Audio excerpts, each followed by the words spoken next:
verse 8, what is the meaning of God being the Alpha and an Omega?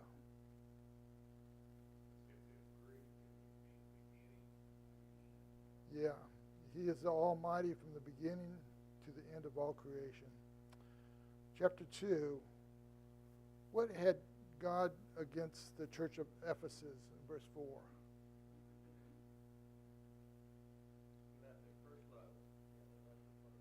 Yeah, verse 4. What did he tell the church of Smyrna to be during their tribulation in verse 10?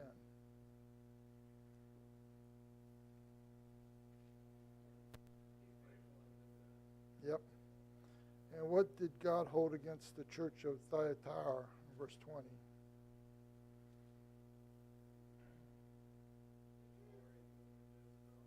Yep. Seduce my servants, commit sexual immorality, eat things sacrificed to idols. Chapter 3, what was wrong with the church of Sardis in verse 2?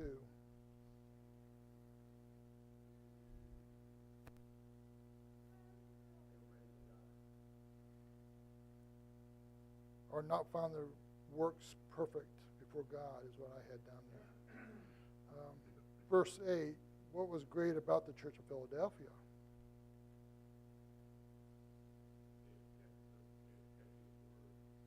Yep. And not denied his name. What was wrong with the church of Laodicea in verse 16?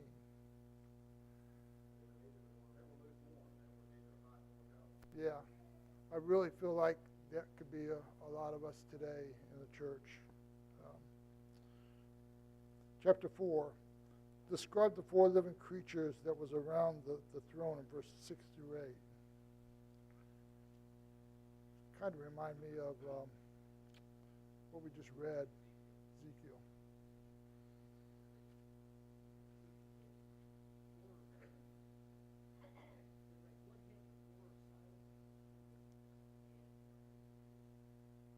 Yeah, I kind of got the picture here, though. They were actually four beings with four different heads. One had a lion, one had a calf, one had a man, and one had an eagle. I don't know if they all... So it's a little different than Ezekiel's, but pretty close. Yeah. Chapter 5, who could open the scroll with its 7 seals in verse 5?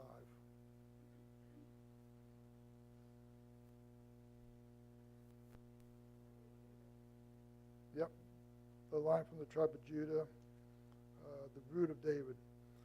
How many angels were around the throne? Verse 11.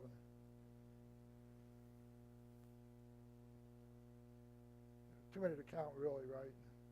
10,000 times 10,000, 1,000 and 1,000 of 1 million, or 100,000. A lot of angels. Chapter 6. What did the first seal person went out and did here in verse 2? Conquering the conquer, right? What was given to the second seal in verse 4? Yeah. And what did the third seal have in verse 5?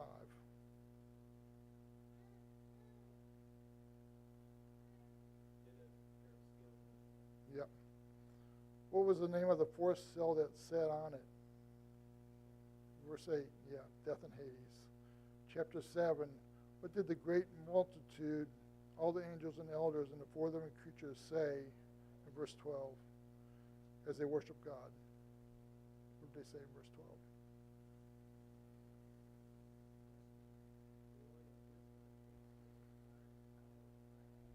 Yep. Yep. Chapter 8, what happened when the first angel sounded? Verse 7.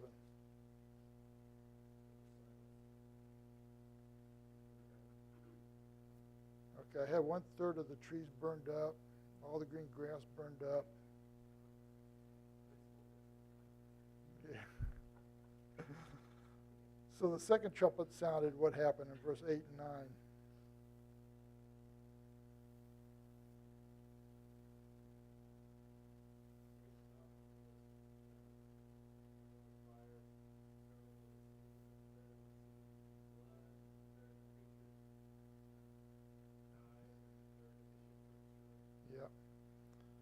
What was the name of the star that fell from heaven in verse 11? Wormwood, yeah. Chapter 9, the fifth trumpet sounded, and what came out of the bottomless pit? Verse 3.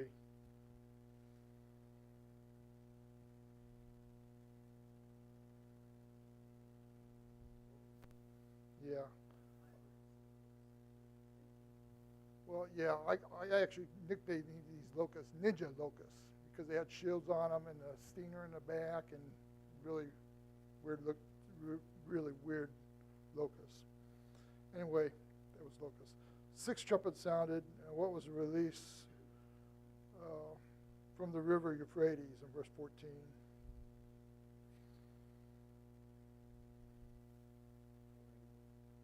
Yeah, and they killed 1/3 of the mankind, right? Chapter 10, what happened to the little book in verse 9?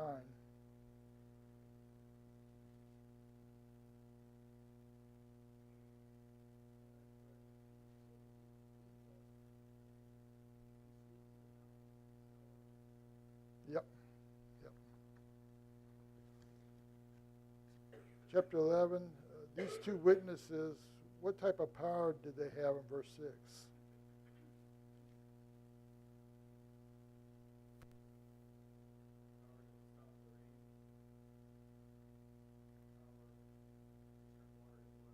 Right. Strike the earth with plagues. What will the beast do to them in verse 7?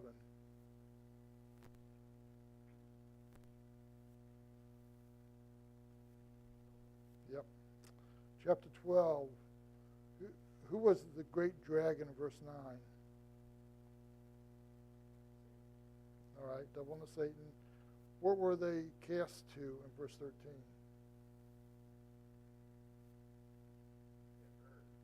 Yes. Chapter 13, the beast coming from the earth, what will be done to those not worshiping the beast in verse 15?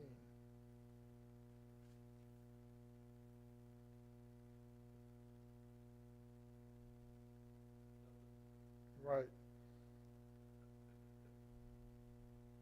What would all receive on their right hand or their forehead in verse 16? Mark, yep.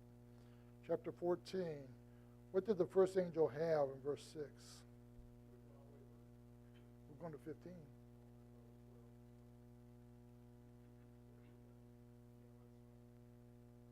Okay. So you guys don't know these things then. Okay, I did 5 per day. All right, well, we'll just stop there then, and we'll pick up on 13.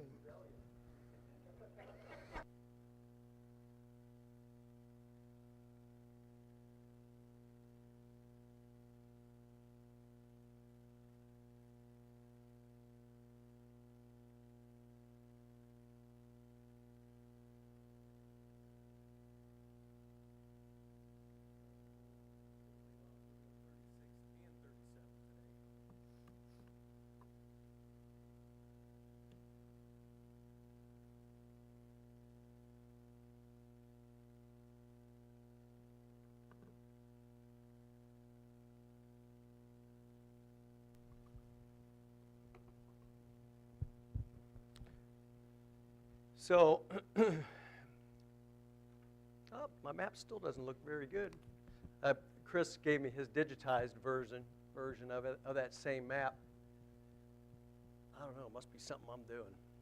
Anyways, but you get a chance to see how large Assyria is.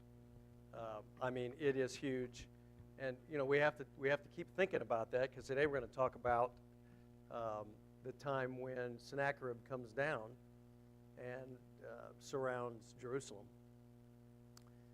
And with that kind of a nation in power, and they've been worried about it for a while, the anxiety level is going to be super high. So as we go through the lesson, let's just remember this Assyria that we're talking about is no tiny country. This is a big, this is annihilation land here. If you were using human wisdom, you would have thrown your hands up long ago and said, just kind of like Ahaz did, but not Hezekiah. So anyways, it's important as we go through different things that we do talk about things that increase our faith. And so I asked Jonathan if he did Sennacherib's Prism, and he said he did. And this is there are 3 originals on this one, and one is in the Oriental Institute in Chicago, and one is in the British Museum, and the other one is, I can't remember where it's at. There's 3 of them, and they're all originals. And this one, so you can actually go to the Oriental Institute and actually see that prism. And it's interesting what is written on the prism. Again, we're putting this up here for apologetics, okay? To think about, all these facets go together to make up our faith. And so on this prism, this is the interpretation of the section that has to do with Judah. And it says, in case you can't see it, I'll read it. It says, "As for Hezekiah, the Judean, who did not submit to my yoke, 46 of his strong fortified cities, as well as the small cities in their vicinity, which were without number, I besieged and conquered. Himself, like a caged bird, I shut up in Jerusalem, his royal city. The terrifying splendor of my majesty overcame him, and he sent rich tribute to me in Nineveh." Now, the interesting thing about that statement is, in other places, he talks about 7 or 8 different countries on that prism. It's not just all about, that's a lot of words if you go back and you look at the prism. It's not, that's all of that on all those sides is not about Jerusalem, right? It's all about all of the other places he conquered. And he goes into great detail about how he conquered them. But you know what? That's kind of missing from, now Sennacherib's, he's no, what's the word I want to use? Well, he thinks a lot of himself. Let's just put it that way. So he's going to put stuff down there that really makes him sound good. But it seems like these guys did things in threes, like the Cyrus cylinder that recorded the Babylonian. It was done in threes. And by the way, one of those originals is also in the Oriental Institute there in Chicago. But the fact that he wrote these words is kind of an apologetic, okay, that says, hey, he didn't conquer them. The fact that he says he sent me a large tribute. He did do that, didn't he? He says he sent it to him in Nineveh. I thought it was in Lachish, but irregardless, he did send him a large 300 talents of silver and 30 talents of gold. Is that right? Yeah, that's what it was. Remember, he got the gold when he stripped it off the door of the temple. Remember, when we read, I think it's 2 Kings 18, it talks about the fact that he was so faithful to do what God told him to do, and he believed so fervently that God was going to protect him that he quit paying his tribute to the Assyrian king. And so it is curious, though, that he did, to try to forestall an attack, he did strip the doors of the temple of the gold and the silver. We're not going to hold that against him because he was a very good king. But you see where that would be a real apologetic. Apologetic meaning something that really bolsters our faith. The fact that produced by a hostile witness clearly states what the Bible says. Even though in his words it sounds like he won, he did not state there that he conquered Jerusalem. It's not the same wording as you see on the 7 or other 8, nations that he conquered. So, and then just one more. In the Chronicles account, it says, "And when Hezekiah saw that Sennacherib was come, and that he was purposed to fight against Jerusalem, he took counsel with his princes and his mighty men to stop the waters of the fountains which were without the city. And they did help him. So there was gathered much people together, who stopped all the fountains and the brook that ran through the midst of the land, saying, Why should the kings of Assyria and come and find much water?" So my understanding of that is at the top of the hill there was a spring, and that's where the water was coming out. They dug down and diverted that water under the walls and into the city of Jerusalem, pooled it up, and of course their needs were great. So there was no water coming out of Jerusalem. It was all coming into at a time when they really needed the water bad. So we're told that he did that. Well, when we go to Jerusalem, bingo, we get a chance to go into Hezekiah's, I forget what they call, Hezekiah's well or something like that. So this is a picture of actually going into the the area where the water ran. Okay, it doesn't anymore, but it did at that time. And you get a chance to see how extensive that was. It's cut right out of solid rock, you know. That's the flooring that they put in. They actually put in some masonry flooring. That's the collection pool. And then that's the opening that opens up to the people where they could come in and get the water out there. Pretty fascinating. Buried 60 feet below the surface, you know, so that we could see it. It wouldn't be there unless it was buried. They had to excavate it to see it, just like they do the walls of Jerusalem. They had to excavate down that far to even find the block because of all over the years and silting and all that stuff. Chuck?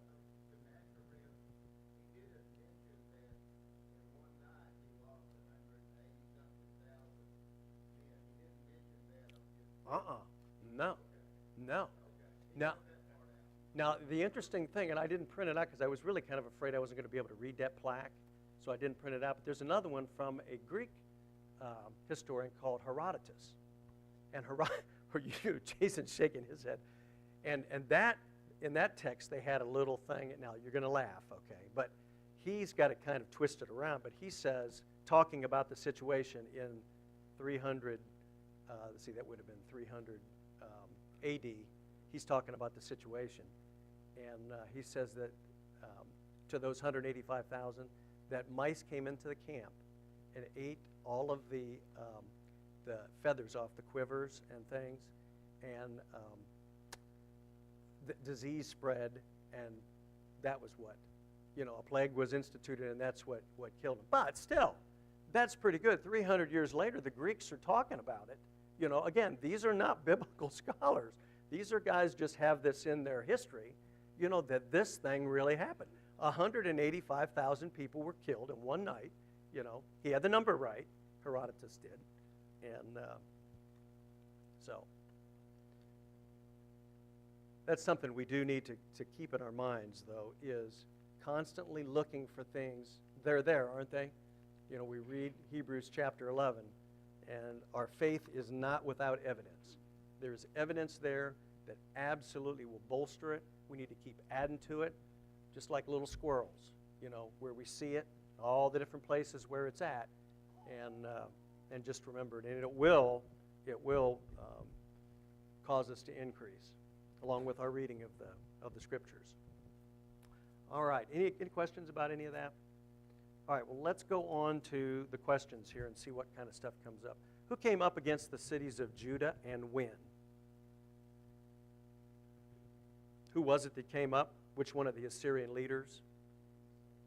Sennacherib. That's why they call it the Sennacherib prison. It was 701 BC is when it happened. Even scholars even secular scholars, 701 is a hard date. Evidently there's all kinds of writings from the Assyrians and different things to bolster that. So that's a hard date. Just like 586 is the date that Jerusalem fell. You can bank on those dates. You can just put them right in the old memory. That's when they happened. So it was the Assyrian Sennacherib in 701 BC. So was this a full-scale siege that they were doing? Yeah, what I'm saying is they were not the premier attack point. They were Lachish, I think, at the time. But there was enough people. They weren't going anywhere. They had the city surrounded. They were all trapped inside. All of the stress was there, and all of that was going on. I'm not downplaying it, but they did not have the full army at Jerusalem. What did the Rabshakeh say about Egypt and Pharaoh as a helper for Judah? Were these guys reliable?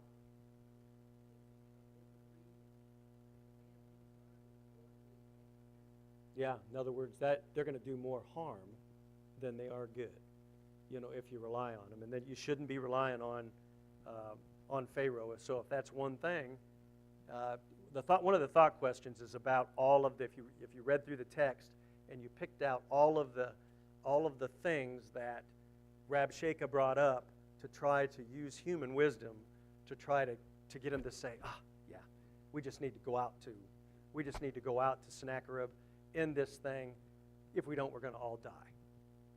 Right? Human wisdom would have told you to do that.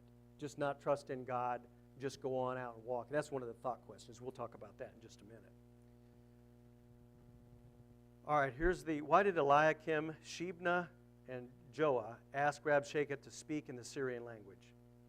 What was the reasoning for that? Yep, that's right, which was kind of silly, wasn't it? Because that's the whole point of them screaming at the tower, at the folks is,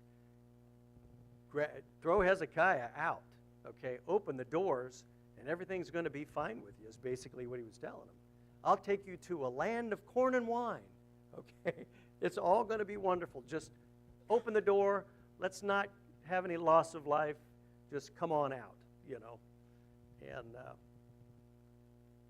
so the Rabshakeh told them to beware lest Hezekiah do what? Yeah. Yeah, that's right. And what was the reasoning for that? What was he telling him? Do you remember?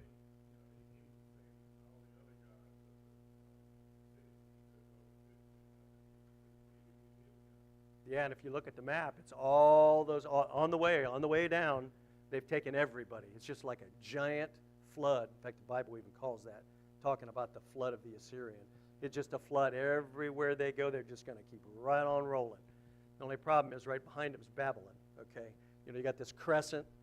These guys are just there, just crushing everybody in front of them. And behind here is Babylon growing. Then they're going to do the same thing and sweep, and then the Lord's going to punish them as well.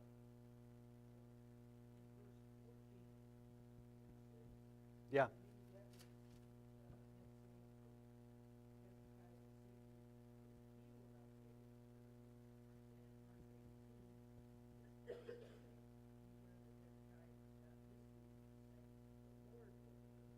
Yeah. He's pretty specific, isn't he? Goes right up the ladder. Hezekiah won't, the Lord won't.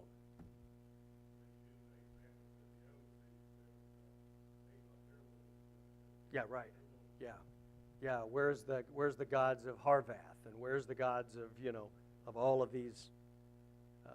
So it's one of the arguments. He's a pretty good little arguer if you really want to know. We'll kind of tear that down in just a little while because it's kind of an interesting thought question. I thought, yeah.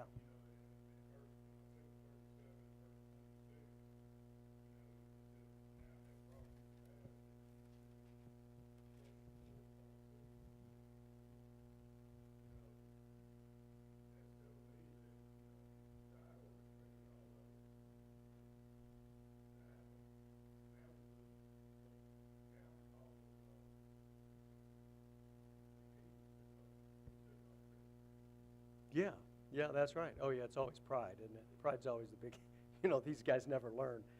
I mean, it would go to your head, though. If you had, in charge of a nation that big, and you were just sweeping over everything, I mean, it'd take a pretty strong individual not to think, whoa, I'm pretty good. But still, you'd think that after looking at all of the other folks, it wouldn't be a problem. Even in fact, next lesson, we're going to find out a little bit, even infected Hezekiah a little bit. He had the same issue. How did the people respond to this speaking in their language, in the Hebrew tongue? They're sitting on the wall listening to all this, and how did the people respond to him? Silence. Because they were told to. They said, be quiet, don't respond to them. What did Hezekiah do when he heard these words?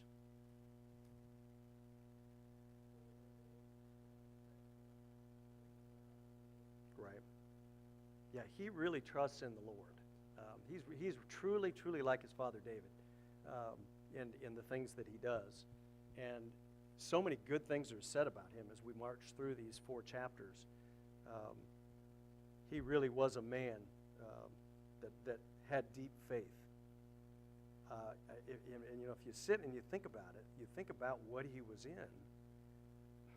I mean, man, what you think, and put yourself in that situation and just think, well, how would I be if that kind of threat was with me? I'm in charge. I'm in charge of these people. You have to have a lot of faith to do what Hezekiah did. I like to think I would have that kind of faith, but I don't know. That's pretty tough. What did Hezekiah do when he heard these words? We just said that one. Okay, what prophet did he turn to for advice? He went to Isaiah. Mm-hmm. And he asked Isaiah what he thought about the situation, and Isaiah went to God. Number 8, what was Hezekiah's first act after reading the letter from the king of Assyria? Because he answers him back, right? After the Rabshakeh leaves, he goes back, and then he comes back with a letter directly from the king. And what did he do with that letter? Which is pretty moving, I think. Right, and he prayed. Yep, sure did. And what did Isaiah then tell him? Remember? After in fact, let's see, how was it now? He went before the Lord and prayed. Correct me if I'm wrong on this. The order was he went into the Lord and prayed. And then he sent people later to Isaiah. And without them even talking, Isaiah said what? Do you remember? He will not shoot an arrow, I think, in here. I hope I'm not. You got three accounts. You've got Second Kings, Second Chronicles, and Isaiah. There's a little bit of different stuff in some of them, but he told him flat out, you're not going to shoot an arrow here. You're just going to return home the same way you came.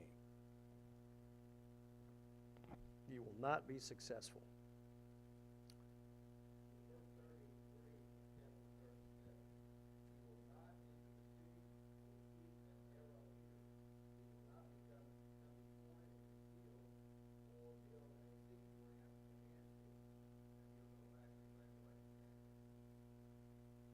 Yep. And of course, when Isaiah speaks, it's directly what the Lord tells him to say, and it comes to pass. For what sake did the Lord say he would save Jerusalem from Sennacherib? Right? Why his own sake? What would be for his own sake? What would that be? Why would the Lord say for my own sake? Anybody? Yeah, go ahead. Go ahead, Jason. You know. Oh, I thought you said something. Oh, okay. He's giving it to you. Go ahead.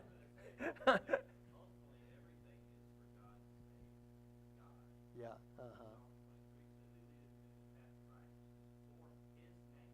Yeah. Yeah. And I'm trying to think what account it was. I'm thinking it was Moses when they were when the Lord was talking to him on the Mount Sinai, and he was mad. He said, "You better get down there. They're down there, making a golden calf and worshiping it." Yeah, Chris. Oh no. Mm-hmm. Yeah. In one section, he says, your God sent me to destroy you, and then he'll turn around and immediately say, your God can't deliver you because he's no better than these other gods. Like, in one sense, he's trying to say, this is all set up, but then your God is worthless till they don't. Yeah. So it is a very huge, it's blasphemy against God. And It's a wonder. I wouldn't want to be standing by him, yeah, it's like, well, give him a little. in the Old Testament. And so Hezekiah's response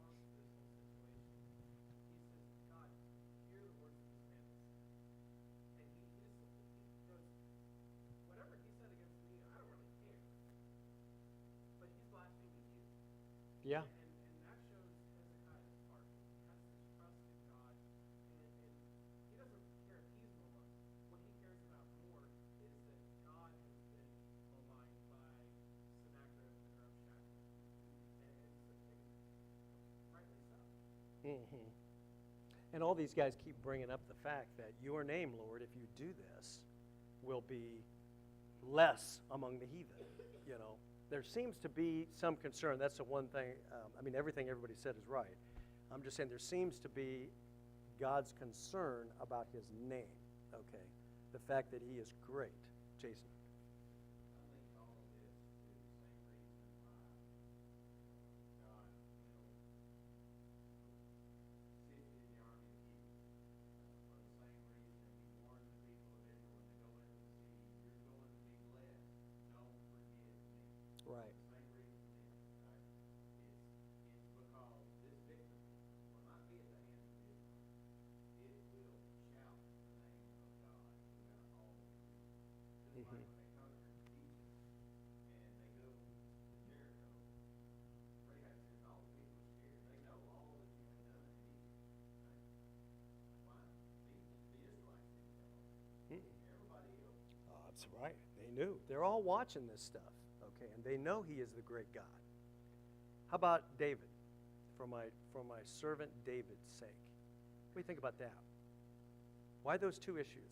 First, we explained the one for God, for my name's sake, and then for my servant David's sake. What did he tell David? I'm thinking of 2 Samuel 7. That David's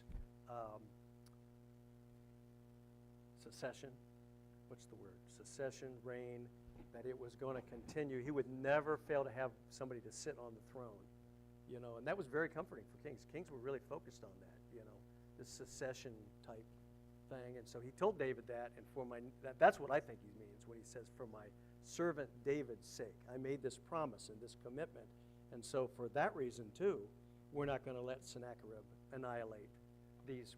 They deserved it, though, didn't they? They deserved to be annihilated. When we read all the stuff they did, we shake our heads and we think, with things like they saw, why would they do this stuff?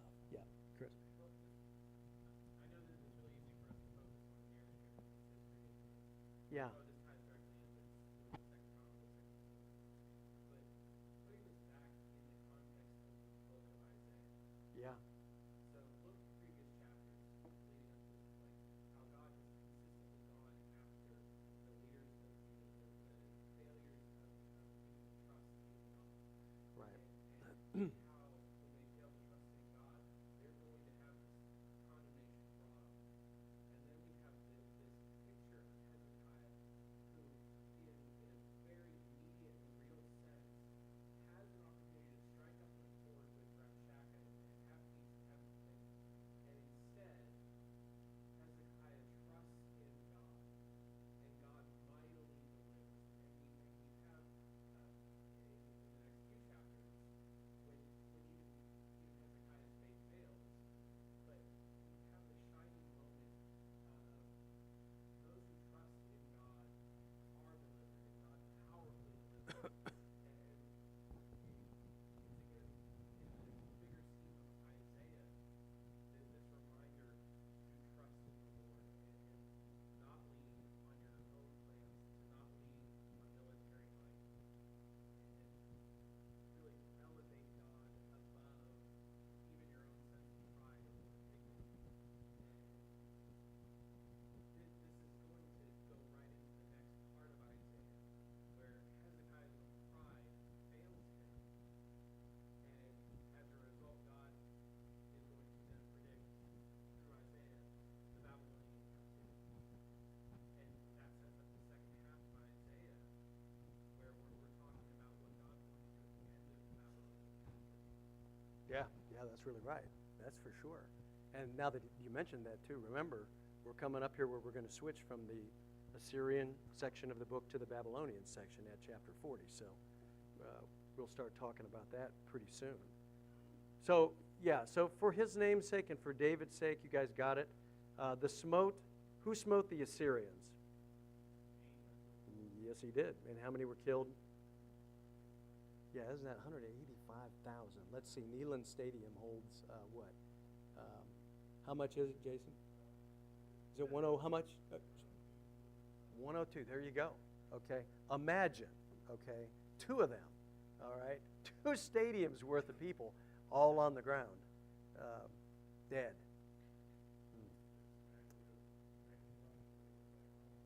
Yeah. And as far as I'm aware, yeah. And then he goes home and dies. Okay.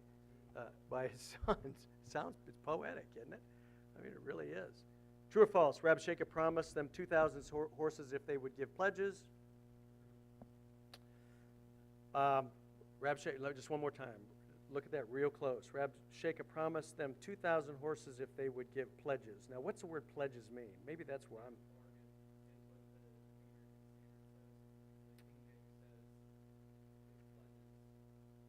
I've got if they would provide riders. If you could provide riders. Yeah, I mean, he says that a little bit. Is that pledges, do you think? No. It's different. Oh, okay. Yeah. Yeah. Go ahead.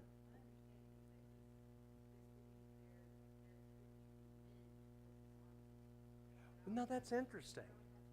Yeah.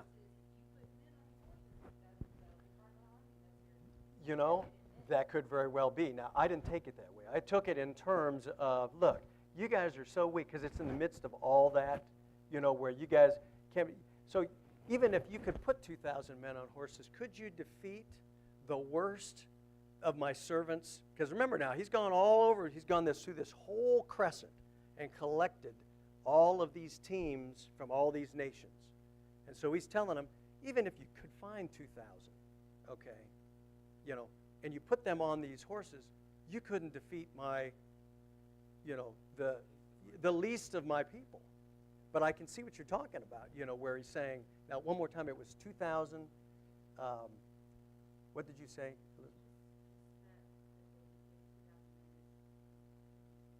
Oh, yeah, if you're going to join, because they did, you know, they were collecting the army the whole way, you know. Yes.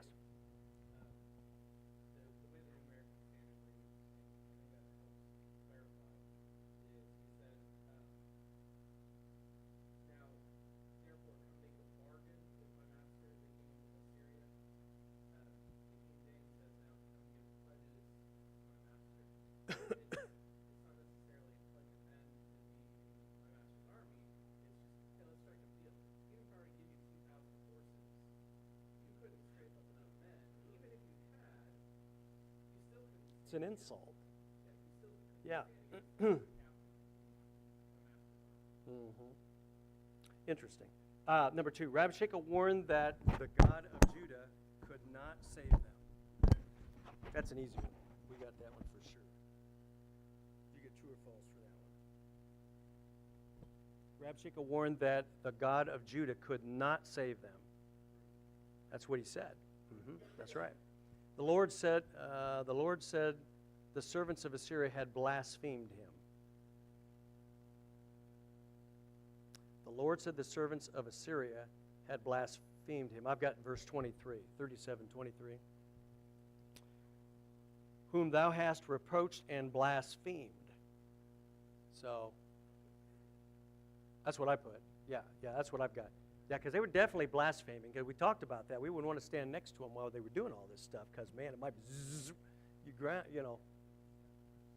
What'd you get?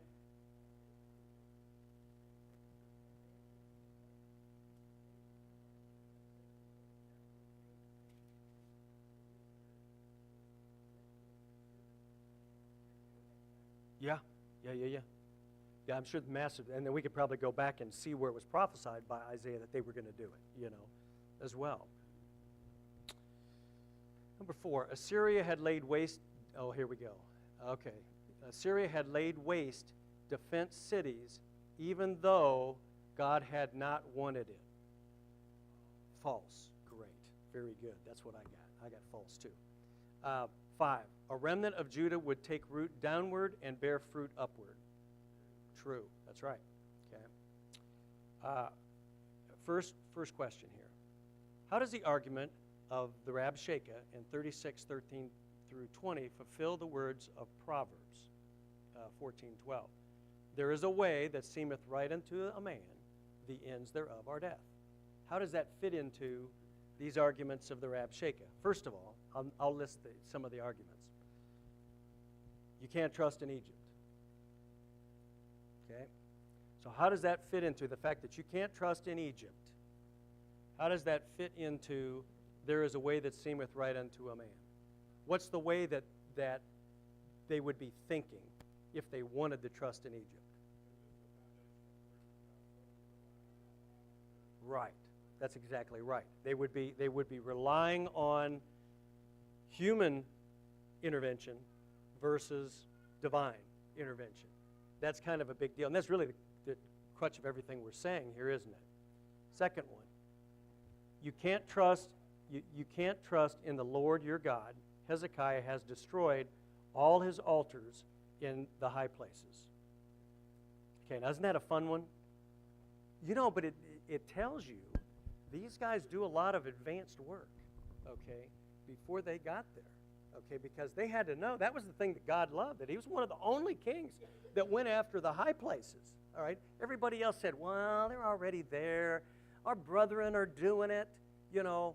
We don't want to say nothing about them eating in the building, you know. There's, you know, that type of thing. You get it?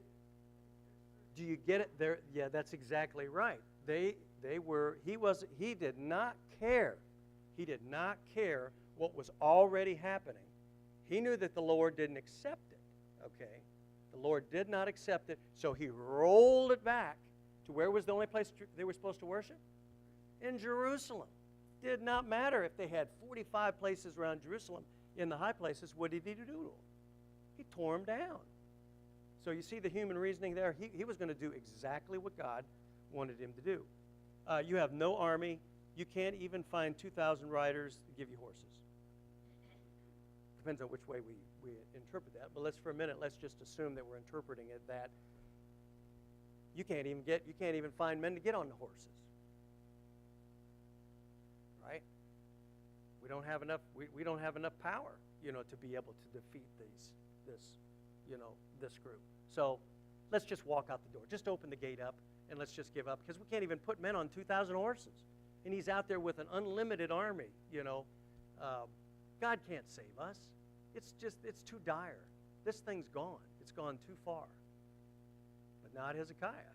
Hezekiah believes. He trusts, you know.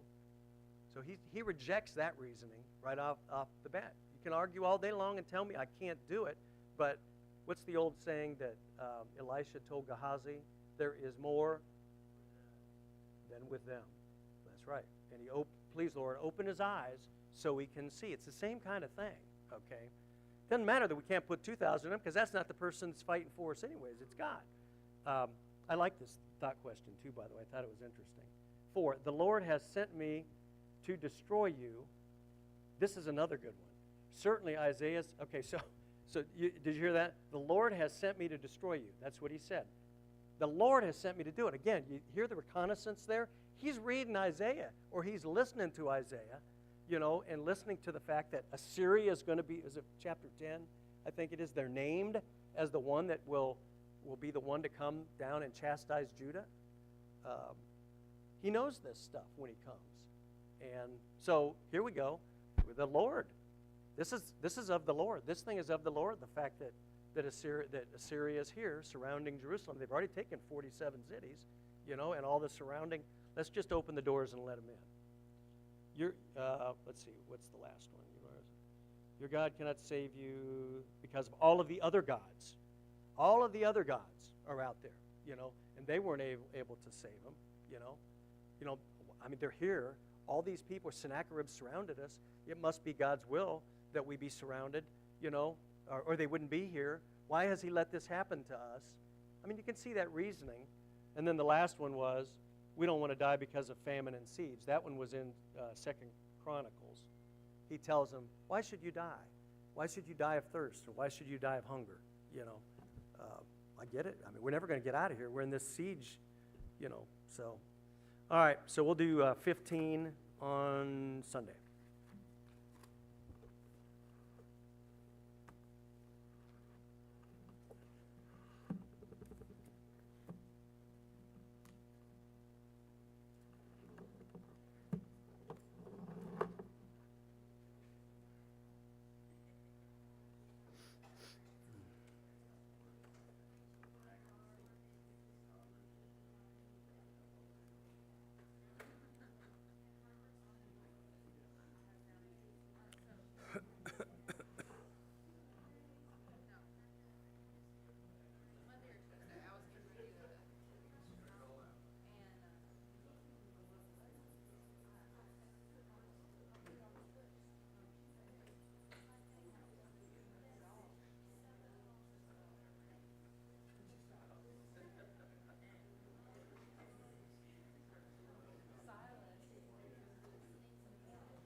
good evening.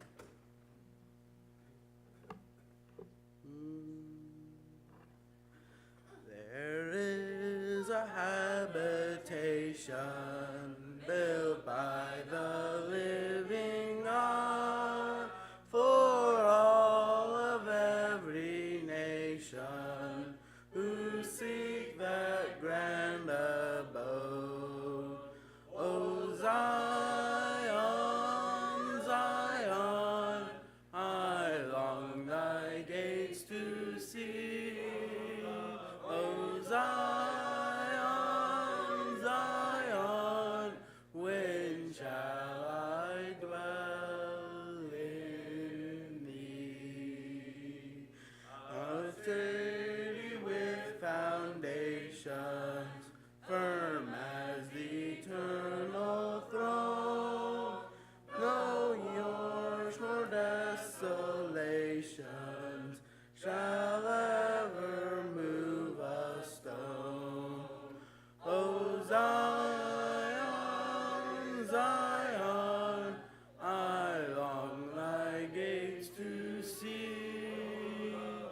O Zion, Zion, when shall I dwell with thee?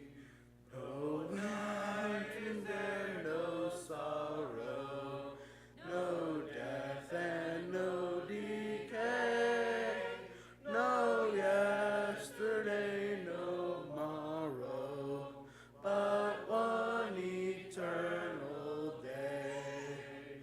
O Zion, Zion, I long thy gates to see.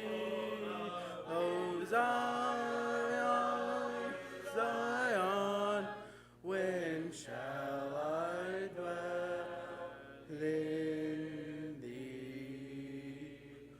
Within its pearly portals, angelic armies sing, with glorified immortals, the praises of its King. O Zion, Zion, I long thy gates to see. O Zion, Zion, when shall I dwell in thee?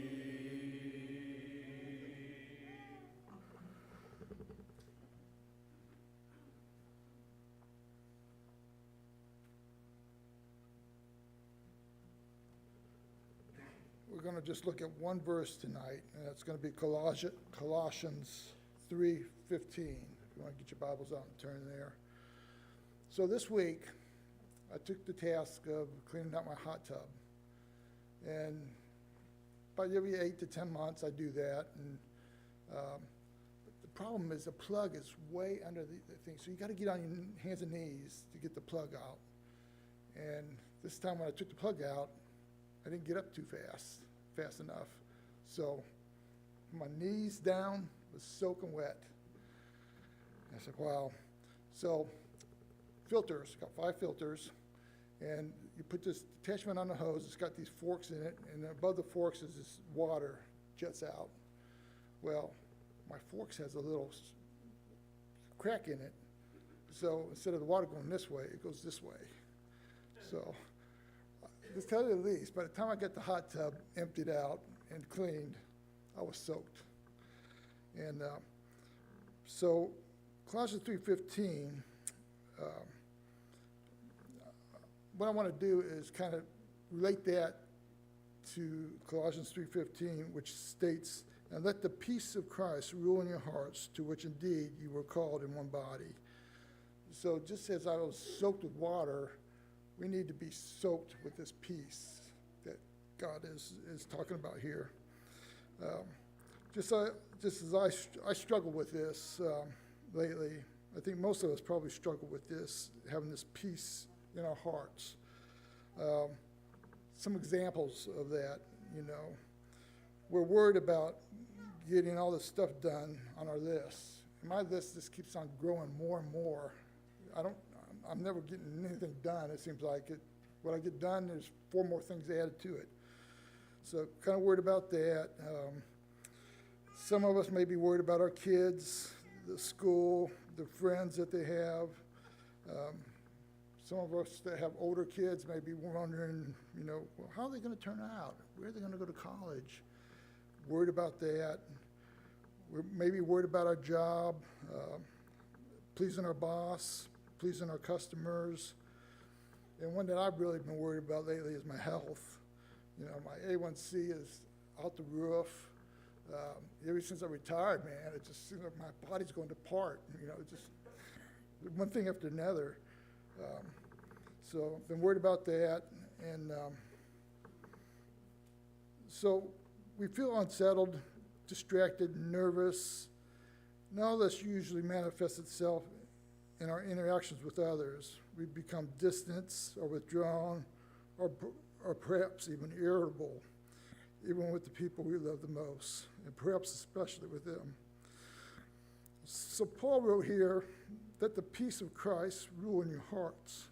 Well, this word rule is referred to as like an umpire in a game. Its meaning is to control. So Paul's point here is that our heart should be governed, ordered, or controlled by peace. So how do we do that? We got all these worries and stuff in our lives, things that we're constantly thinking about. Well, it won't happen when we seek it on our own. Our life isn't arranged perfectly so that peace doesn't come natural to that. So the peace in our heart will come when we're filled with the peace of Christ. So what I want to do is just give you guys a task here. Take a few minutes this week. Pause, empty your heart of all the anxieties, distractions, and ask the Lord to give you the peace to fill you with peace. Ask him to let it rule your life. It's what he wants. Shortly before Christ died, he left this with us in John 14:27. Peace I leave with you. My peace I give to you.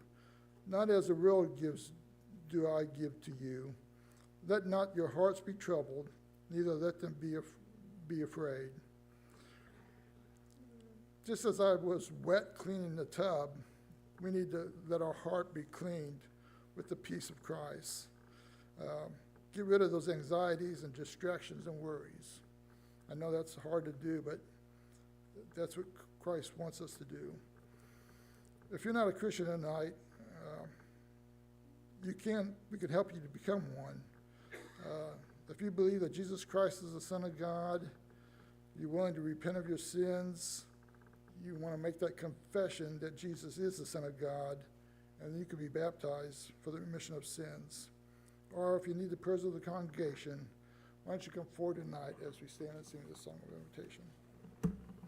Praise thee, O God, for the Son of thy love, for Jesus who died and is now gone above. Hallelujah, thine the glory. Hallelujah, amen. Hallelujah, thine the glory. Revive us again. We praise thee, O God, for the Spirit of light, who has shown us our Savior and scattered our light. Hallelujah, thine the glory. Hallelujah, amen. Hallelujah, thine the glory. Revive us again. All glory and praise to the Lamb that was slain, who has borne all